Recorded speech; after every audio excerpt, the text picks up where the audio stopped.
सर्वच पक्षाचे लोक तिथं तुमच्याही पक्षाचे नेते त्या ठिकाणी होते. नाही, मला एवढंच वाटतं की हा जो काही प्रश्न आहे आरक्षणाचा, मग तो ह्या सगळ्याच आरक्षणाच्या प्रश्नाच्या बाबतीत सरकारने सामंजस्याने तोडगा काढणं गरजेचं आहे. कुठल्याही समाजात तेढ निर्माण होऊ नये अशा स्वरूपाने हा निर्णय घेणं आवश्यक आहे.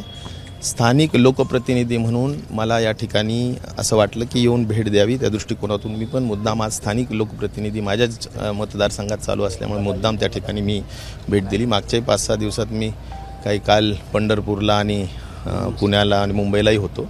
पण मला एवढंच वाटतं की सामंजस्याने हा प्रश्न सुटावा, कुठेही तेढ निर्माण होऊ नये. महाराष्ट्र हा साधू संतांचा, वारकरी संप्रदायाचा आणि खूप मोठ्या पद्धतीनं समाज सुधारकांचा महाराष्ट्र आहे. त्यामुळे इथं कुठल्याही परिस्थितीत अशा पद्धतीचे तेढ निर्माण होणे एवढीच या निमित्ताने अपेक्षा करेल. आंदोलन याच ठिकाणी झाले साहेब, तर इथली काही सामाजिक तेढ निर्माण करणारी अशी परिस्थिती या ठिकाणची झाली आहे.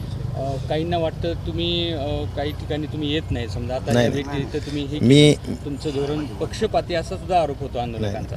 मी तुम्हाला एकच सांगतो, स्थानिक प्रतिनिधी म्हणून मला येणं गरजेचंच असतं कुठेही काय असलं तरी. त्या दृष्टिकोनातून मी आज आलेलो आहे आणि मला एवढंच वाटतं की मी स्वतः 100% सेक्युलर विचाराचा माणूस आहे. त्यामुळे माझ्याबद्दलचा काहीच कोणी ते असा गैरसमज असण्याचं काही कारणच नाही. धन्यवाद.